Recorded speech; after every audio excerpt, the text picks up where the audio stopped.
Hey, it's me, Juliet, host of Bachelor Party and Jam Session. If you're a fan of this show, there's a new Spotify feature that lets you automatically follow it. Tap the bell on the show page to get notified as soon as new episodes are released. By turning on new episode notifications, you'll also automatically start following the show. All the latest episodes from shows you follow can be easily accessed in the What's New feed on your home screen. Now, let's get into the show. You want to go next to talk to her? Yeah, I'm just waiting. I'll wait. Okay, abs of steel challenge. Put your hands behind your neck. Punch me as hard as you can. So everyone grab a partner.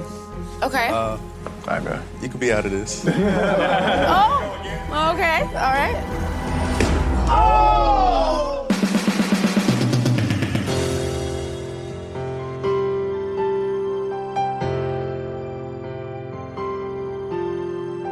Welcome to Bachelor Party. I'm Juliet Litman. I'm here with Callie Curry. Hi, Callie.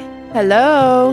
We're going to get into the episode, but first, I'd like to talk about the Bachelor Marathon, aka the New York City Marathon, in which all the Bachelor people, not all, several Bachelor people ran. Can I tell a personal anecdote to begin? Yeah, please.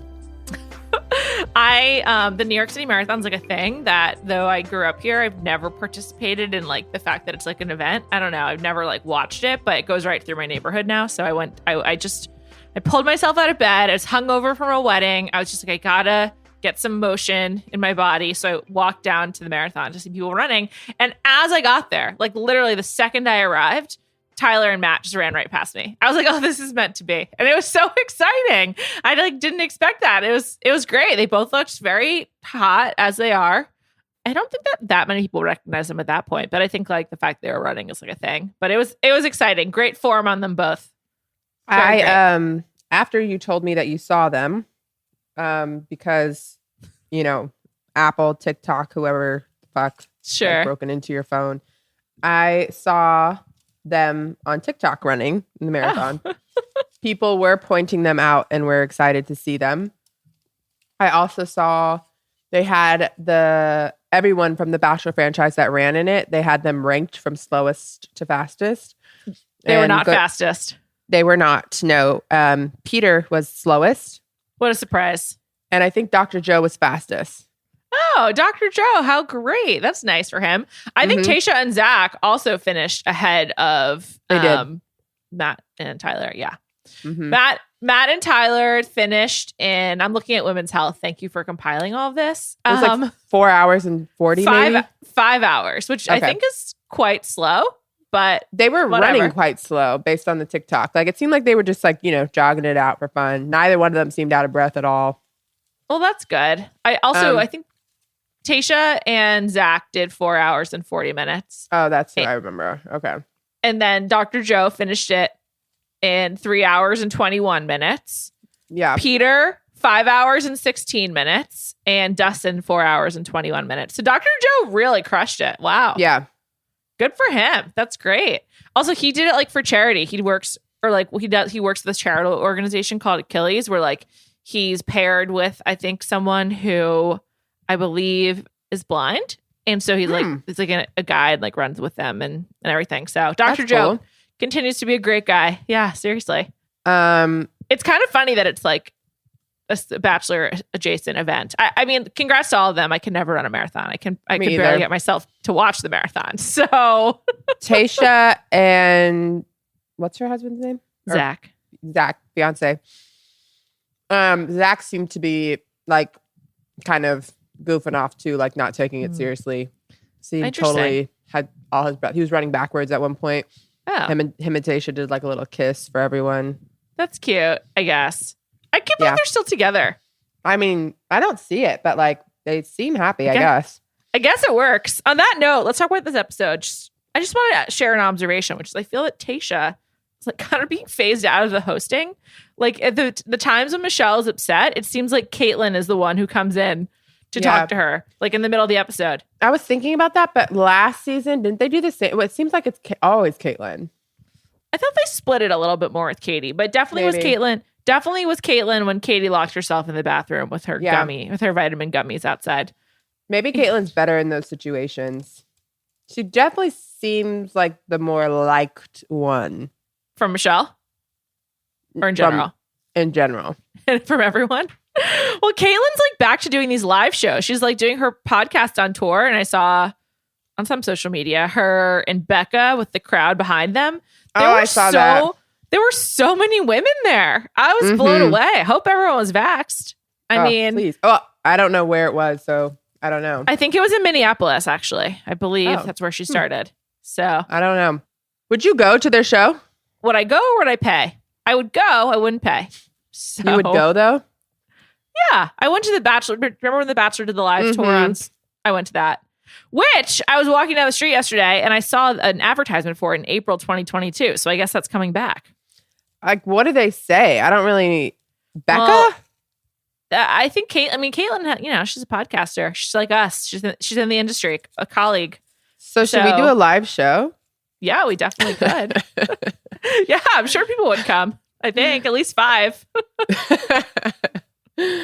At least my 3 family members and like 2 friends. So they do like a live podcast. Yeah, basically. I was like thinking it was like stand-up comedy, and I was like, Becca? No, it's a live podcast. Katie recently did stand-up comedy though. Like, I feel like Katie's really pursuing her dreams. Yeah, she opened for Whitney Cummings, and she was wearing. As Tracy, the host of the Stacks podcast, pointed out to me, she was wearing a support the Stacks if you like to read. It's a great pod. Tracy pointed out that she was wearing a hooded sweatshirt underneath a jean jacket. Very, you know, the relative of the blazer. I'm not against the jean jacket hooded thing. It depends. It really depends for me. I'm a warm weather person, so layers in cold weather, I feel like. Did you watch Succession this week? I fell asleep after 20 minutes, and literally right before I got on this pod, Seth was like, Succession was so good. Succession was awesome. He continued on after I fell asleep, so he finished the episode. Did you get to see Adrian Brody at all? Mm-mm. He's wearing so many layers. He's like layered. It's really funny. It was an awesome episode. I loved it. You should watch as soon as we're done. There's too much content on Sundays. Like, what the fuck is wrong with the other days of the week? I need to understand. Sundays and Wednesdays get all of the good shit, always. I know. It used to be Sundays and Thursdays, but I guess football moves things to Wednesdays. I don't know. Well, Sunday, hello? Well, Sundays have always been. But Sunday nights, only one game, I guess. And then also you have the whole week to catch up. I don't know. And then it's not just Succession. You have You have the trio of HBO. I know. I haven't watched Curb last week or this week. And then frickin' Yellowstone came back last night, which I heard was amazing. It was a 2-hour premiere. When am I squeezing that in? There's a Showtime show coming that I'm excited about too, called Yellow Jackets. Then there's the 2-star shows, Hightown and BMF. And then there is Potomac and Salt Lake. I know. I haven't watched Salt Lake yet either. It's too much. I watched all the sports and Potomac, and I don't know how long I lasted. Maybe 10 minutes of Succession. Is Hightown the show set on Cape Cod? Mm-hmm. My God. Do you think of me every time? Actually, did not connect the dots till this moment. Wow. That's I hope you're not in the scenes. The scene that I'm watching, I don't know. I mean, last time I checked, you're not under a bridge doing drugs, but... Isn't it? Yeah, it's like a pretty gruesome show, isn't it? Very. Okay. All right, let's talk about The Bachelorette. We have so much TV, we can sidebar on that. But I'm excited about Salt Lake. Have you watched it yet, by the way, this week? No, and I heard that Andy said next week's episode of Salt Lake is one of the best episodes of Housewives ever. Is it when Jen gets arrested? Probably. Okay, so maybe we'll have to do an emergency podcast. TBD. Yeah. All right, let's get into this episode. So first of all, Tayshia being maybe phased out. Who's to say? I support it. I don't know. I don't like the dual host situation. I don't think Tayshia is the most wonderful host. Caitlin, I think, she's got much more experience. She's a little bit better at it. So yeah, whatever. Anyway, this Lance episode. Bass date. He's first up. I forgot. Yeah, he does really look like him. Martin is so distracting, just the way he looks. Like, I can't get over it. Like, everything about his presentation, the blonde, the like, what's that called when you have like the lines near your sideburns or whatever, your ears? Oh, is there a name for it? Like the shade. It must be a name for it. What do you ask for when you go to the barber? I have no idea. I don't know anything. Someone was like, "Oh, it's like his edge." I guess. He kind of looks like he would be straight edge to me. I'm actually somewhat surprised he drinks. Like, I feel like he seems like he would be straight edge. Yeah, I feel like it would be like a overcompensation or something like that. This is the thing that is puzzling, is that I feel like some people do that to like distract you because like maybe they have a big nose or like maybe, you know, whatever it is, bushy eyebrows or small lips or whatever they are insecure about. He's actually, if you look at his features, like he has a good mouth, he has a good nose, his eyes are beautiful, like he has good coloring. What are you distracting us from? Why am I distracted when you're actually a good looking guy? I don't know. When he put his glasses on, I was like, oh, he looks great. I'm a glasses person as I'm currently wearing them, but I just generally like them on dudes. So I thought he looked cute, but I just find him very confusing. I'm just like, who is this guy? I don't really understand his whole deal. Also, I thought, based off last week, how he went out of his way to pull her aside, did it in front of everyone. I thought he was like, oh, he's really in touch with his emotions. And then this week, I'm like, so you're not? Could be less in touch with his emotions. Yeah, in fact. I'm like, I don't know where you stand on a lot of things, Martin. No, not at all. And then he said that his dad, he grew up watching his dad never cry and like not showing himself crying, and that like he needs to like unlearn that essentially. I thought that was really just confusing. I was like, yeah. Don't you think that's kind of average, or am I not average? I did not see my dad cry at all. Well, I'm just trying to think. I would say I'm from a feelings family. Not that everyone like talks about them, but like everyone like sort of is in touch with their own. And so I've definitely seen my dad cry, but not that frequently. I don't know. Did you ever watch Callie Curry show on MTV? She was on The Hills for a while. She was she was always like, if you're gonna cry, go outside. I've always agreed with that. I do agree that it applies to the workplace specifically. I'm not a big crier, but I will cry, especially pregnant. Lord of mercy. I was about to say, I'm a pretty big period crier. Yeah, I think there. Yeah. So, but I don't like crying in front of people. That's for sure. But like, you know, my husband, my family's probably seen me cry enough. I wouldn't say too much, but enough. I'm thinking now, because I was like, when he said it, and when Martin said that, I was just like, yeah, no one sees their dad cry. And then I was thinking about it and I was like, I don't even see my brothers cry. So maybe we have some issues in my household. I've seen my dad cry since he's been older, like, you know, a parent loss or something like that. He's cried. But I think the first time I saw him cry was when I was in college and his dad passed away. What about some championship tears of joy? No. Okay. No crying. My youngest brother, I literally can't remember, maybe when he was like 10 was like the last time I saw him cry. Post 15, none of my brothers cry unless someone passes away. I remember my youngest brother telling me that he was we were all at a funeral and he was trying to get himself to cry and he couldn't. Maybe you guys do need to go to therapy, family therapy. Should get some stuff out there. You know, they seem fine. Okay. Well, like Martin seems fine too. I do think Martin seems fine. Ultimately, though, I'm just like, Martin, you're not a match for Michelle. I'm shocked he got a rose because not a match. Also, she was like very defensive with him. Because he was defending Jamie, and she was like, "So are you saying I made the wrong call?" I thought also that was like very strange as well. Hate watching it, and I'm like, wait, why didn't you say that this way? Like, I hate when that happens, where I'm like, what you're trying to say is not getting across. You thought that Martin wasn't making his point properly? Well, just that the way that she was defending it, you should have just been like, no. Like, you absolutely made the right choice. I think that Jamie made a mistake. I just don't think he's a bad guy. Right. But instead, he was like defending Jamie and kind of his actions. But I don't think he was trying to do that. He was just trying to say, like, I don't think he's an evil person. This comes up on The Bachelor from time to time. Should you defend your friend once they're gone? Or should you just like act, you know, just like disown him once he's gone? Like, what's the right move? I think it's fine to defend your friend to a certain extent, but also, and I give Martin props, he said this, like, he was like, listen, I'm fine he went home. I'm competing against him for you. Like, I don't want him to come back. So it's like, it's not a bad thing if your friend goes home. Good. Sure. I'm glad he's gone. One less person here. The only negative is like if you don't have other friends, then you have no one to hang out with in the house, and just like there's nothing to do.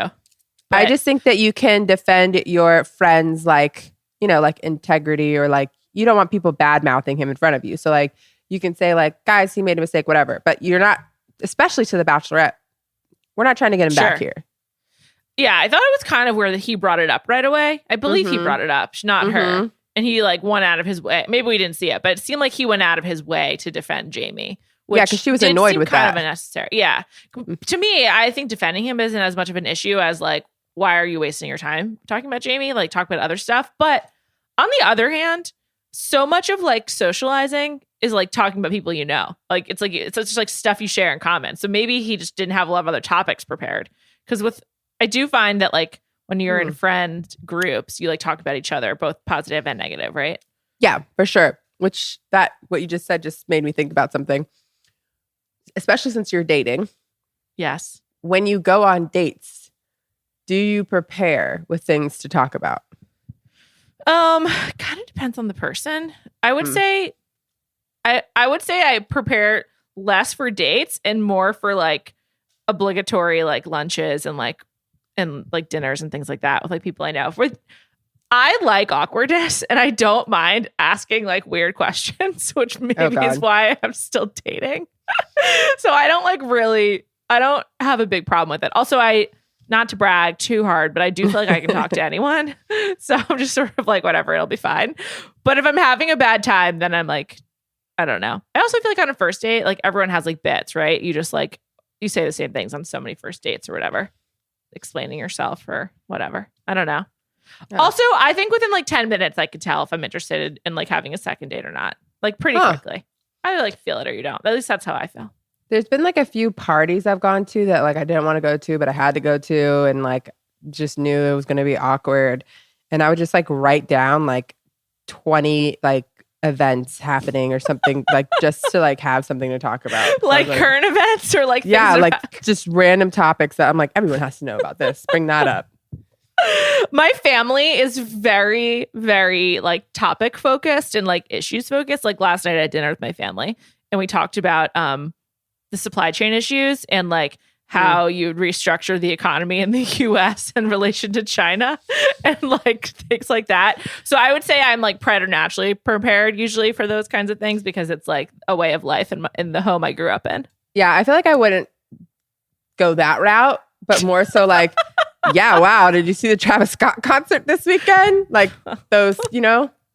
Sure. Yes. That too. We did also discuss that, which is awful, by the way. I feel for everyone. Oh my gosh. Lost family members and we're there. It just seems horrible. So yeah, but I hope people are able to find comfort in their families and whatnot. But I will say if I was going on a date on The Bachelor, I do think I would prepare some topics of conversation. I also think that often the lead people who are on the show are probably harder to talk to than like regular people. Like not like these do not seem to be like great conversationalists. No, also, I feel like it has to be confusing. Like, did I talk about this to this person yet? Like, also, how do you keep everybody straight? Also, should it be 50-50? Like, if you're on a date with Michelle, should you be speaking equally? Or, like, should one be talking more? Like, who's directing the conversation? Yeah, usually it seems like not the lead has more talking points. And I always think, like, ask her things. But I know. I'm sure they do, and they just don't want to air it because they can't have like Michelle. Like they want us to fall in love with the guys too. Right. And also Michelle's like given more of an opportunity to just like say how she's feeling as the lead. Mm-hmm. But it is true. Like we've never seen like a normal date conversation of like, what do your parents do? What do your parents do? Where'd you grow up? Like, I don't know. Like, did you watch Succession last night? Like you never see any of that. No, we get the freaking crazy stories. Oh my God. Which, by the way, I think Jamie has like given me a bit of PTSD because whenever there's a good story, I'm like, well, what's going to happen next? Is he going to turn on the whole house? Like you pulled me in, Jamie. And then like that was the most wild roller coaster ever. And now I just think every single time they show like a crazy story where I feel something for one of the guys that in 10 minutes, he's going to like light the whole house on fire. Oh my God. Poor Rick. Let's just talk about Rick. Ugh. I mean... So Rick had the second one-on-one. We'll come back to the group date. Rick. Oh, wait. Before we do that, I just need to say Martin and Michelle went to like a planetarium or whatever, and I thought that seemed awesome. I love planetariums. I just wanted to throw that out there. Thanks for letting us know that. I love planetariums. I also love a science museum, like just in general, and like a 3D IMAX movie at a science museum. Just great stuff. I'm not going to a movie theater ever again in my life, so there's that. But I What about if your kids want to go see like Frozen 3? I'm just going to say we have to wait for it to come out on Apple. It's not out yet. We can't go. Maybe when they're old enough, they can maybe go by themselves. I don't know. I think I'm finding out that I'm going to be like a crazy parent, but maybe just because my kids are so young that I'm still in that phase and I'll loosen the reins, which I'm really, really laid back about everything. But the way the world's going right now, not great. Yeah. No, I don't know. Okay, so you won't be going to the movies. I'll take your kids to the science museum if they'd like to go for a 3D IMAX. That's how they'll go with other people. The one thing I will say about, or to wrap up the Martin date, is that I'm shocked that he got a rose. It seemed like so you can kind of tell how the date's going and the music and whatever. I thought for sure he wasn't getting one, and then somehow he turned it around. She must like making out with him or something. Although I didn't think it looked that good, but she must like making out with him because there really is no other explanation. She seems so put off by his Jamie conversation and the fact that he doesn't see anyone crying, or he doesn't see himself crying or whatever. It's just like, I was shocked. By the way, are we going to send Joe home too? Do you think he's at home crying? No. No, definitely not. So, the crying thing is interesting. It's also definitely like a really gendered thing. Like I think in general, just back to your point before, seeing your parents cry is like kind of traumatic and kind of traumatizing. It's like you think of them as like these strong people, like there to protect you. When they're crying and upset, it's like very weird and upsetting, especially when you're a kid. By the way, the first time I saw my dad cry, I literally lost it. And I was like 18. Like it wasn't like I was a kid, but I was just like, what the fuck is going on? I had never seen him cry. So to see him cry, I was like, he is on the verge right now. Like I couldn't handle it. That's funny. Sorry, because it was at a sad time. But yeah, I mean, it's actually kind of, it is jarring to see your parents cry. So perhaps we should think Martin is lucky. I also just want to note Martin is Jewish. So infrequent on the show to have Jewish men. So I just have to point it out. Huge. It's huge news. Anyway, let's move on to Rick and then we'll talk about the group date. Rick, what did they do? They went hiking or something? They took that little like gondola thing up and then they went hiking. It must be really hot. We know it is. It's Indian Wells in July or August or whatever. But both with Martin and Rick, she was like, all right, ready to cool off? Like she must be so hot. Also, on the group date, when they were outside at the hotel, multiple people were sweating. So like it is hot. And to be in any sort of suit or like nice outfit is probably miserable.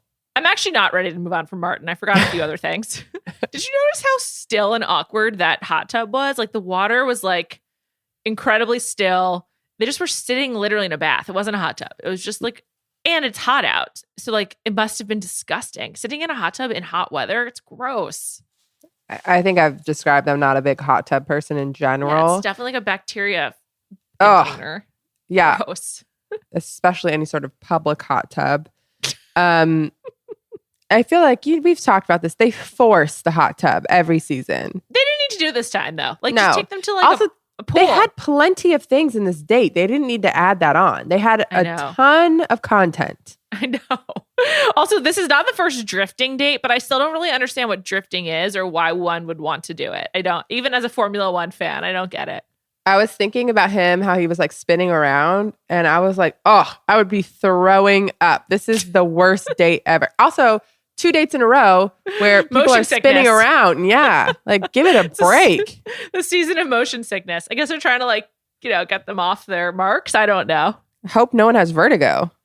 And if they do, hope they're at least letting them see the doctor or something. I don't know. Like even Rick's date. It's like tons of things to throw you off balance. I did think the BMW product placement though was like very, very classy. Much better than I forget what the card that Katie had on her season, but I remember being like, wow, aggressive like Hyundai or something. It was something like that. Oh, yeah. I remember this because we talked about it. Yeah. It's a real step up into the luxury vehicle world. And good luck for BMW. So yeah. I thought it was tasteful. Sure.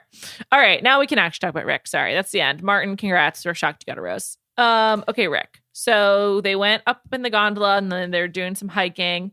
That seemed like a pretty fun one, I guess. I think this seemed like one of the more, and they said it, but like one of the more like normal, this could happen on an actual Definitely. date in real life. Definitely. Although I never really understood the like early on in your relationship date for hiking, like at Runyon Canyon in LA. Like I just sort of seems like a nightmare to me, but that's just I me. just wouldn't go hiking with anyone that was my first date since people have died that way. That's true too. Really taking it to so many dark places today, Callie. I'm just saying this recently happened where the guy like left her and didn't give her water and the girl died. Like I'm not going hiking with someone I don't know. I mean, I think Runyon Canyon's not a huge risk, but sure, I understand your point. For me, it's more just like Runyon, there's plenty of people around you can get down. Yeah. But yeah, that's fine. for me, the sweating and like the heavy breathing, Out of breath. Yeah. Yeah, I can't have a real conversation. It's not cute. So that wouldn't be my first date, but it seemed like it was more or less fine for them. Michelle's a really good athlete. It's probably intimidating for the guys. They both seem like actually everyone on this show seems like they're in insane shape. Yeah. Olu. So- Oh my God. I mean, we'll get to that. Yeah. That's a whole conversation. They go hiking and then they go to like that box in the woods where there's different people's wishes. And at this point, Rick tries to like explain how he's like upset or like hits him hard. And I literally had no idea what he was saying. I was just like, what is he talking about? I rewound it and I was like, what? He's just saying words. It didn't make any sense at that He didn't point. say much though. No, very little. That's why it was confusing. I was like, did they cut around it? They had to have, because in the interview, he was like, she's making it easy for me to like just tell her everything. Yeah, Not sure. I guess. It was confusing, but he seems like a really sweet guy, to be honest. He just seems like a sweetheart. I like him. I really like him. He seems great. He'll definitely, I think, if he doesn't win, which I don't think he does, but he could. I don't think he wins. Yeah, I don't think so, but he could. He might have like a future. Yeah, I could see him in Paradise next year or something. Yeah. And by the way, I saw a rumor that Paradise isn't a lock for next year, and if it is, I need to like change the form, or they need to like change the format, which I agree with. Couples gotta go. And and so then they at their dinner before the private concert, which we'll come back to, he explains that he found out when he was a teenager that his dad was cheating by seeing a text message on his dad's phone and then telling his mom about it. And then his parents got divorced. And then Rick always blamed himself for their divorce. And then his father passed away and dealt with really bad depression before that and was like lonely. And Rick like blamed himself for all of his dad's troubles. And this is like just such a sad story. I don't really know. Like, I don't know what you could say. Like, so she's been confronted with 2 parent deaths between Jamie and Rick, and like both are just like terrible stories. But Rick is also just talking about how he blames himself. I'm just like, the most qualified therapist would have a hard time dealing with that. Like, I don't know what you're supposed to say. I really feel for him, but I also felt for her. What a difficult situation to be in. Yeah. Jamie's story was horrible. I feel like Rick's story seemed more helpless. Yeah. And also clearly just has so much guilt over it. It's terrible. Which also is like completely understandable. Like by no means is it his fault, but like I can understand why he feels that way. Especially as a kid. Mm-hmm. For a parent to blame a kid for their mistake is a little crazy. Yeah. But I don't know. Like I think it's like I could see it happening. I think that what she said is the best thing that you could say. I thought that when I was watching it, where she said, I know that like everything you went through was really hard, but I do think that all of those things made you this amazing person. Right. Like, I don't think you can say anything better than that.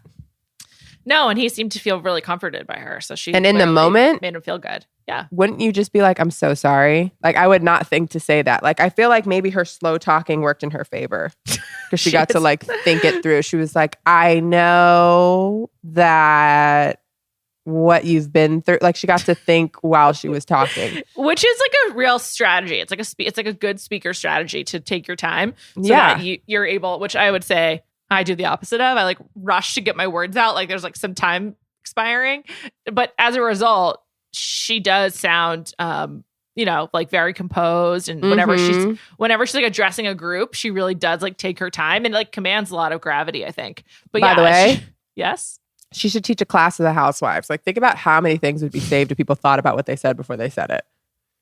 Who do you think would be the biggest beneficiary of that? Like, who speaks the most without thinking about it? Candace from Potomac. I was going to say Giselle too. I feel like Giselle just like says wild stuff, but she doesn't care. Neither of them care though, right? Like they're both like happy to provoke. So Yeah.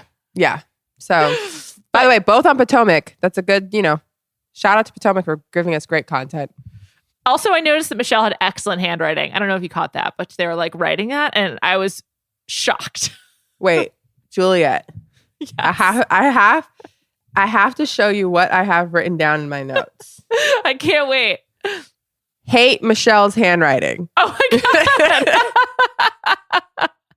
You don't like her cursive? It was horrible. It did look like a children's cursive, but it was really good. It was like straight out of like a handwriting guidebook. Who writes in cursive? Why? For what? A teacher who teaches it to kids. The only people that write in cursive are above 58. 58. Yes. Maybe she went to Catholic school and she learned it there. Isn't that a Catholic school thing to write in cursive? Everyone learned how to, like, I think, I don't know if they teach it anymore. Like, why are you teaching cursive? I don't know. But like, they taught it, anyone over what? Well, what number? 25 probably learned cursive, right? Sure. We all learned cursive. I know how to write cursive. Do I ever write in cursive? No. Do you write every day? Like, do you use a pen every day?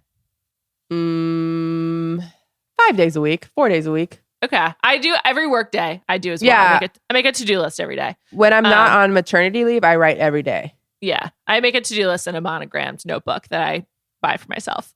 And is it cursive? No. Yeah. No, it's like scribble. I also expected really good handwriting out of her. So I was just like, what the fuck but is it was this? good. You just didn't like that it was cursive. It looked like what a child would aspire to and would emulate. Okay. Sure. For a fifth grader, she's doing great. But don't you I love good handwriting. Yes. I wish I had it. Like my handwriting is decent, but I don't have really great poster handwriting. Like penmanship or poster. I love a good people handwriting. Who are skilled with markers, I just am jealous of. It's just not my forte. Love a good handwriting. I love when I see someone write something and I'm like, wow, their handwriting's amazing. I was expecting that from her. And so when I saw that, I was just like, what? So one of my best friends from college, my roommate Claudia, her sister-in-law had amazing handwriting. And we used to have a note card from her on our refrigerator in college. This was when I was 20. And then I met Claudia's sister-in-law at her a wedding event or whatever. And I was like, just so you know, I think you have great handwriting. We've been talking about it for literally 10 years. And it was so creepy. But the point is, I also love great handwriting and wish that I had it. So I think my handwriting's okay, but there's been plenty of times where I've seen someone's good handwriting and I've took it home and tried to practice. You have a good name for cursive, Callie. A lot of swoops. It's good. It's the worst name ever. It's literally just loop, loop, loop. Yeah, loop, it's loop. It just just off the hand. You can literally easily. just scribble a curl, you know what I mean? And pretend it's my name. Well, that's great for you. Throw a dot on top. Anyways, I thought that was in my notes. I was I'm just going to put that in somewhere. I didn't think it was going to take a tangent down handwriting lane, but I'm glad we both had notes on it, even though we were exact opposite. Well, it was really noticeable. I was also it was it was she was writing a quill or something like that. I don't know. It was very noticeable. I did want to give her a break because I'm the pen seems like it's meant for calligraphy. So maybe that's why she went that route. Yeah, she's getting ready to address some wedding invitations. Yeah. Dr. and Mrs. Smith or whatever. So that was the only thing I was maybe that's why she did that. It's very weird. Very weird felt pen to have in the middle of a forest. Sure. I also where do you think those other wishes came from? Probably just the producers just wrote all of them, right? Had to be, yeah. Yeah. I think the producers created the box. I think she's really lucky to be near the desert. They've gotten so many good dates out of it. And just also, near Joshua Tree. Green. Yeah. I know. Well, it's the summer, right? That's what happens, I think. Oh, I don't know. Actually, it's the opposite in California. It's usually winter, I think it's green. I don't know. Whatever. It looked great. Anyway, she handles Rick very well. So good job by her. She's very nice. Who, Michelle? Yeah, she's like a nice person. Yeah. I mean, overall, I like her. Yeah, she's doing a good job. And then they got a freaking another private concert. But I've heard of Andy Grammer. I like know some of his songs. They like come on Spotify occasionally. So I was like, wow, this is actually a big get. Isn't there an actor named Andy Grammer? I think there might be. It's like definitely a somewhat common name, or it's not like totally random, I should say. It's a common name. Do you know someone named Andy Grammer? I feel like Grammer. Well, I just feel like Camille Grammer, Kelsey Grammer. I feel like Grammer is just in my world. All right. Let's Google know it. Who I'm thinking of. I just Googled it and the singer came up, but I'm thinking of like. They sing his song in Pitch Perfect, and then I don't know. I just feel like he's like on a lot of Spotify playlists. By the way, people who search for Andy Grammer also search for those. That list of people is like the most random group of people. Who are the other? Oh, I see. For me, Gary Bussey, Tamar Braxton, Shaka Khan, Nick Carter. Like that's Bindi not Irwin, who I have in my list. My list Kim is Zolciak Bierman. What? I think this is a reflection of your searches as well, because I got his wife, whose name is Asia Grammer. Someone named Red Grammer. And then I got my friend Rachel Platten, who is I have that same one, but go click the arrow. Oh, do you see Kim Zolciak Bierman, Paula Dean? Oh yeah, like Gary Bussey, Nick Carter, Tamara Braxton, Shaka Khan. Where are all these people ever in the same room? I do love Nick Carter. I love the Backstreet Boys, so there's that. Okay. And Rachel Platten is a huge fan of the challenge, and we text about it all the time. So that's great stuff. Well, anyway, I knew who he was. I think this is one of their bigger people they've had on the show. That combined with the Bella Twins, that's a lot of star power for this week. Don't the Bella Twins have a show? Yes, they do. I think it's on E, perhaps. Yeah. And they're WWE stars, which I guess this leads us into the group date. So they thought they were having a slumber party, and then it turned out to be a pillow fight party with like stuffed animals. Bizarre. And things just took a really weird turn on this date where the guys were not interested in talking to Michelle at all, and only wanted to talk to each other. And this is when she introduced what I think will be a new Bachelor or Bachelorette catchphrase going forward, which is, I never expected to not be seen or not feel seen. And then she kept focusing on it. She's felt seen or whatnot. With some heavy stuff in there, which we'll get into. But I was just like, we got a new one. Michelle's an innovator. New phrase. I also love how she kept saying, like, I'm not going to make a big deal out of it. Like, I still want to have fun in the group date. I'm like, no, you do want to make a big deal out of it. You want the whole date to be centered around it. I feel like she is just kind of, she was expecting to have all this attention, and then she didn't get it. So she probably like felt embarrassed that she was mad she wasn't getting attention. That was like my read on the situation, which I could kind of relate to. I think that she also, maybe being the Bachelorette, you get really used to being the center of attention. Mm-hmm. So not being it is frustrating. And then to try to be asking for it, because she kind of was like, Clayton, come here. Like she was trying to get them to get it, and they didn't get it. And so then I thought she was embarrassed, and she was like, why the fuck am I even here? Which I'm like, this is I like think she included the expletive, but yes, she did say, why am I even here? I think there were stars. Oh, okay. Why the hell, maybe? Who knows? Probably hell. It's probably hell. I mean, I don't think she doesn't seem like a big cursor. No. Which, I don't judge. I'm a big cursor, so whatever. Yeah. I'm not. You're not? Kidding. No, I'm kidding. I curse like, really? I curse like 50 times with podcasts. Speaking of, people's, what's the word when we're talking about how someone talks, like their diction, elocution? Did you notice that Nayte said big? Yes. He definitely has like a Midwestern accent. I was like, are you from Minnesota? Where did big come from? Yeah. And I was like, oh, I bet he says like bagel in a weird way. I did catch that. I liked it. It gave us a little bit more insight into Nayte. I'm really into Nayte. He's just very attractive. I'm way more into him than Joe. There's no question. I just love jerks. It's such a fatal flaw of mine. I just love someone with... Is he a jerk? Too much confidence. A little bit of a jerk, I think. I'm sure he does think he has it in the bag. Don't you think? I for sure think he has it in the bag. I do think that this is the thing, like there has to be a line somewhere. Cause I'm like, part of him is like, I don't find anything wrong with the comment he made.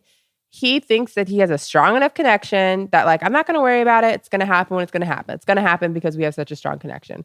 Why is that bad? I don't know. I don't think it is bad because he's like taking her for granted. That's what I'm saying. I'm on Team Nayte here. I don't think he did anything wrong. I don't think he's taking her for granted, though. He's just like, what am I going to do? You want me to fucking cry every time? There's 50 people here. I'm not going to get a date every week.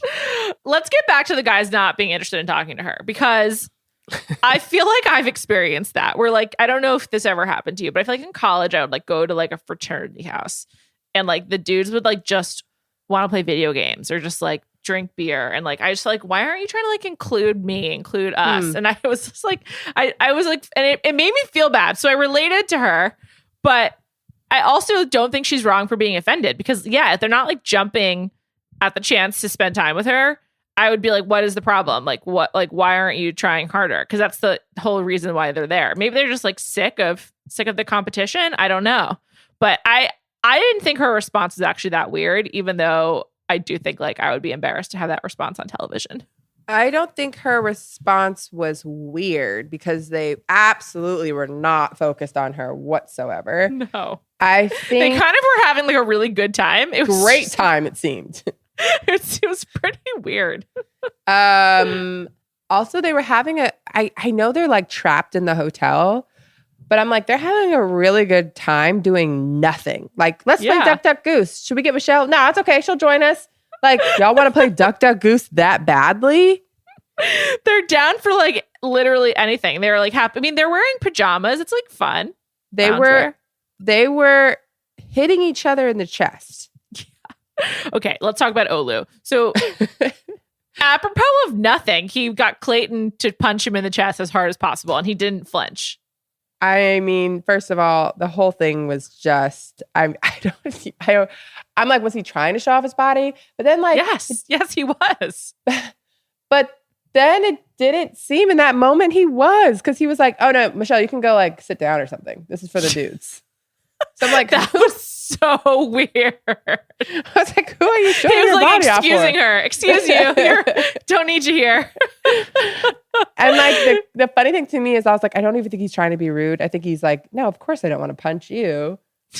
Also, the whole game, like when he said it out loud, I was like, is this a game? Do guys, I grew up with all brothers. I've never seen this before. Competitive brothers too. I've just, the whole thing was funny to me. I laughed the whole thing. But I did find the whole thing funny. I was just like, these dudes are so excited to be like having a daytime slumber party with each other. And they're just like excited to like be wearing robes and pajamas. And like, okay, it kind of made me like all of them. But everyone but Chris S, I liked. Yes, everyone but Chris S. Agreed. He just seems like he sucks. Yeah, in every way, shape, form. I don't know. He's off. Like he needs to go home tomorrow. Yesterday. But yeah, Olu's body is. I mean, it's sick. It could be a statue. Yeah, I mean, it's like he personifies like the cliche of like having like chiseled abs. Like they actually look chiseled. Like out of this world. Yeah, out of this world. Like, what does he have to do? I don't know if I'm body? attracted to that, but I'm not. I think also like you have to work pretty hard for that, even if like you have good genetics. And I'm just like, I don't know. I don't want our life to be revolved around your working out. Sorry. Absolutely not. I do think some people are blessed, like over the top and don't have to work that hard, but also past a certain age, like you got to do something to keep it up. Yeah, absolutely. Like when he hits 35, like he can't have any carbs and expect to look that way. So, I mean, hope he's ready for that. He might be already doing it. My favorite was Leroy Holiday. I really liked when he put on his silky pajamas and he was like, I feel like Bruno Mars, 24 carats. By the way, I love like Bruno Mars. one of his like 2 lines the whole time. He seems fun though. It seems like all the guys like him. It seems like all the guys like each other. And whenever anyone says anything, they're all like, fuck that guy. Like they really like each other. I like it. They seem like a good bunch, and they were definitely taken aback by Michelle confronting them at the cocktail party, saying she didn't feel like she was getting enough attention. Olu cried, because he. Oh, that was cute. At first, I was like, before he talked to her, I was like, is he sweaty or is he crying? Me too. Me too. I was like, is it hot in there? And then when he started talking, I was like, oh, he's crying, which, by the way, a lot of tears for what was going on. Yes. But I did think it was sweet, him talking about his sisters. Again, though, I feel like he could have hit that home and he like didn't say what I needed him to say. I think these guys might not be great at expressing their emotions. I mean, how often do you actually speak the way they do on this show? Like, incredibly infrequently. Never. Like, Never. maybe 3 years into a relationship, do you like get Never. that specific about your feelings? Nope. Like, Never. That does not happen in real life. no, of course not. That's like what, and I think I've said this before, but in some ways, like, that's the most unrealistic thing about the show. It's not like one woman dating 20 dudes. It's that like you're expected to voice exactly how you're feeling in like an earnest way and have it not be like a weird, awkward conversation. Yeah. It's nobody talks this way. And even if like Olu had that epiphany, or, you know, Michelle explains how she felt like the token Black woman very frequently and like never really had authentic relationships or dating wise specifically. And even if he connected with that and thought about his own sisters, in the real world, he wouldn't like call Michelle and be like, hey, I've thought a lot about how your experience is the same as my sister's. And like, I'm sorry to this. Like maybe he would in like the rom-com version of their relationship, but like he probably would just try to like right the ship and like rectify it in real life instead of like being very specific about why he has tears coming down his face. It's just so unrealistic. I felt the rest of the group kind of responded that way. Like, she's not wrong. We definitely weren't paying attention to her. We'll do better. Yeah. I mean, Nayte was definitely like, that I'm just not showing it to you. And Romeo had a funny line where he was like, I wasn't giving you attention the way that I would like to. And it's like, okay, so then change it. Do like, it. I know. Yeah, it was such like a pointless line, which was reflected in the fact that he then went home. So just I will say sense. though, Brandon, like each week is He's just cute. climbing up my little chart. He has a good body without it looking like he spends 4 hours in the gym per day, which I find very attractive. I find him attractive because I just think he is like, he seems so like just cute and genuine. Yeah. Yeah, he seems like a really sweet dude. And he actually does give her a lot of attention. I like him He too. seems like a very, very nice guy. Yeah. He really I'm so does. happy that he, came back from that horrible line. He's definitely Final Four. She seems pretty into him. Yeah. He seems into her. She seems into him. He seems like super effective. They seem natural together. I really, really like him. Yeah, he seems great. I think the most confusing person from the group date is definitely Clayton. I'm just like, I knew you were going to say him. There's nothing going on with Clayton. And like, they're just obviously trying to make us care about him because he's the Bachelor. But like, there's no reason to care or know about Clayton. He offers nothing. I'm so confused by it. Me too. Like, because everyone was like, oh, this next Bachelor is going to be so great. Everyone's going to be so happy. Yeah. I mean, he does seem like a good guy, I guess. But like, sure. There's so many more people on this show this season that I'm like, great guy. Like, you already know Brandon seems like a great guy. You already know that Rick seems like a great guy. Joe seems like a good guy, but just super quiet. Like, they're like, you can kind of tell. And then there's just like Clayton. Yeah. I like Chris G, who I believe went home. The guy who was really excited last week about, he just seems like an enthusiastic, genuine guy. I like Chris G a lot. I wish him the best. The most that I know about Clayton is that he's like really good at hitting someone with a stuffed bear. Yeah. And landing a punch on Olu who won't respond. Like, there's not much there. There is no there. Like, I'm just like, okay, you're just a regular dude. He better have a breakout moment. Otherwise, I'm just going to be completely perplexed. I'm assuming it's happening soon. Yeah. I mean, next week is episode 5. They're going to Minneapolis. Which is... Yeah, Minneapolis, let's go! I have heard it's a great city. I've never been. Have you? Have I? I had to have. Have you been to the Mall of America? No. Nor have I. I don't think so. Well, I've heard it's a great city. And I'm excited for Michelle. I feel like we're going to get a lot of Joe because it's his hometown too. Can't wait. Yeah, so I just feel like it's going to be... he also seemed a lot more comfortable this week. I feel like Joe's finding his rhythm on camera. I don't think so. I liked him in his Navy pajamas. I want you to feel seen. So I also have this blanket. That's why I brought it. And I was like, you brought the blanket because you want her to feel seen? What? I know you said you like snacks, so I brought snacks. Like, I'll eat 2 with you. Like, it just seems, I feel like he is like so out of his element. And I think he's really used to being like confident and in like, I think he probably just does where he doesn't go out of his comfort zone a lot. That's what it feels like. And he is out of his comfort zone. It seems like he's trying. Like this week was the most, we heard him talk and it seemed like you were opening up more, but like he's still clearly uncomfortable. Yeah. Yeah. I mean, he's still really shy, but I would say he's getting like a little bit better. I mean, even the blanket thing, I was like, he had to have discussed that with a producer and been like, what can I do to make her feel better? Or they suggested it to him or something. Me neither. They're probably like, listen, she's obsessed with you. Let's figure something out to help people understand why. I know. Let's give you a prop. Let's also, it's like, then he has to do less work, right? Because like to your question earlier, he has a bit prepared. So like that he doesn't even need as many talking points because they have the blanket and it's like, oh, you're so cute. Oh, this is so sweet. Whatever. But I do think he's extremely good looking. He has a great, he's another one with like a great body that doesn't look like he's trying too hard. Totally. Natural athlete. Yeah. Yeah. And he seems like a good dude. Yeah, he seems like a good guy. So like if I were the Bachelorette, he would be in my top 3, I think. Brandon too, although he's probably shorter than me. But like I get why she likes him, but like there has to be more happening that we don't know about, I assume. There's a few people like Leroy keeps placing in the top 3. He was second again today. I know. And she just, he must be fun to be around. That's always what I think when I can't figure it out otherwise, because there's no other explanation. Because have we ever seen them talk to each other? No, I don't think so. Like, I'm like, do you guys even know each other? How does she know your name to give you the rose? When's the last time you spoke to each other? Second? Like, that's crazy. I know. It's true. There's nothing that he's done other than reference Bruno Mars, which I was just excited about. But yeah, she clearly likes him. He's also cute. Yeah. He just must be easy to be around. That's got to be the answer. I guess the main drama of this episode we haven't even really talked about. It was Nayte versus California Chris, who I don't like. And California Chris. Okay.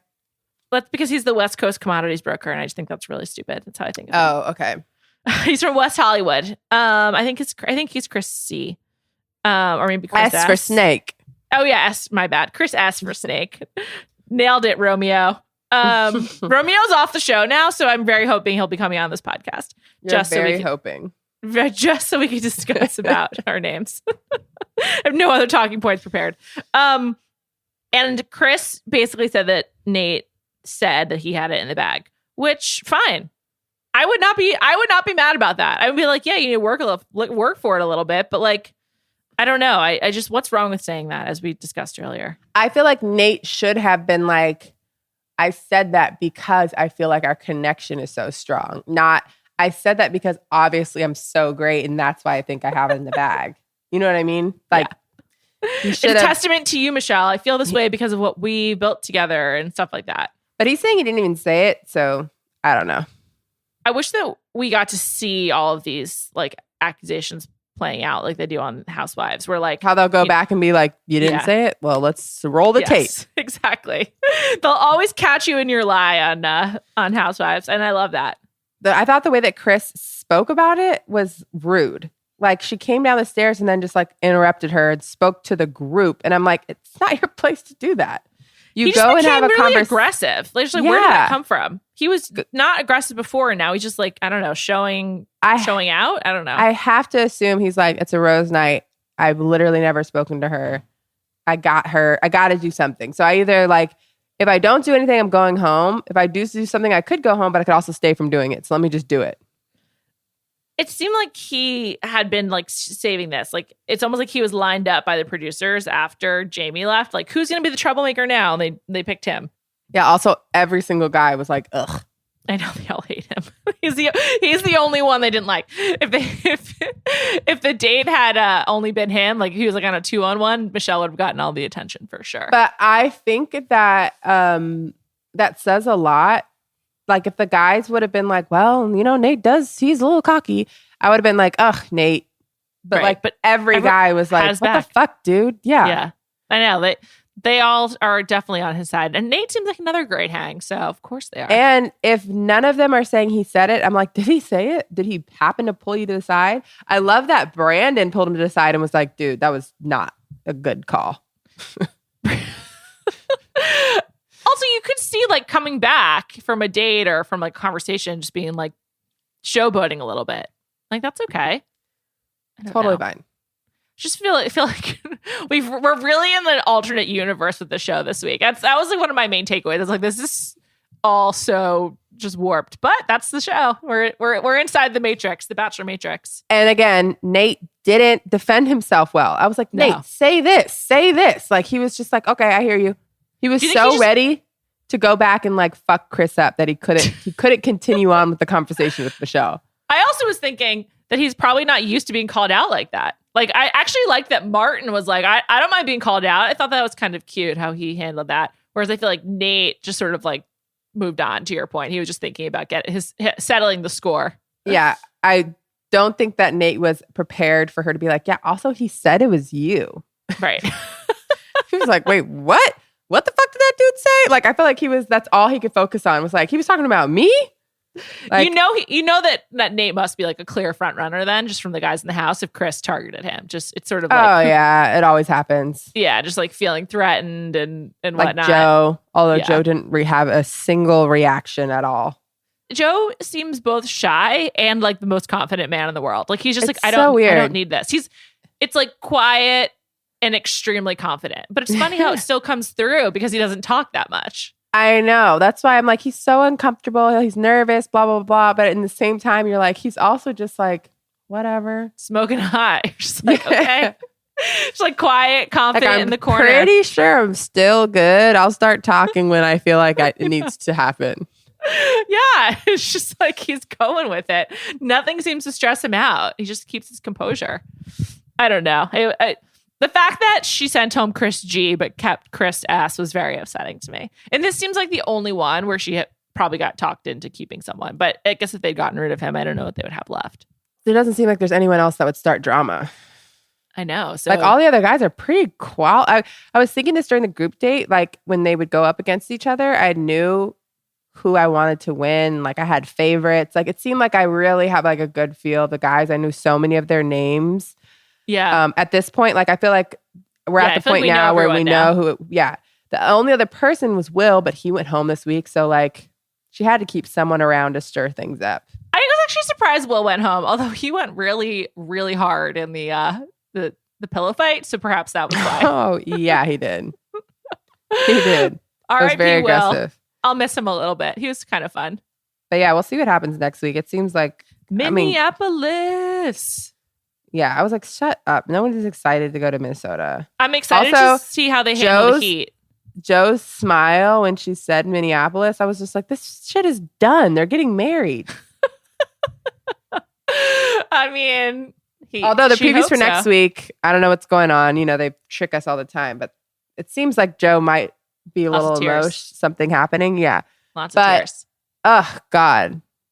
They would be such a cute couple. I'm excited for him. They really would be. I mean, she knows that too. She tried, you know? She tried to make it happen with him before. Yeah, I'm interested to see their one-on-one. It seems like they go on one next week. Yeah, it's time. They were like holding out on it, right? And now we all know it's I think she thought she had to. Yeah, well, also, I guess you want to save that so you actually get like a better date together. I've actually have heard that they try to say, like the leads try to save like the dates they're actually interested in for later on in the season because then they don't have to wait as long for like the next one or whatever. Or they do it the very first date so they can bring them around for round two. Mm-hmm. Like someone, I think, who got the first one? Nayte? No.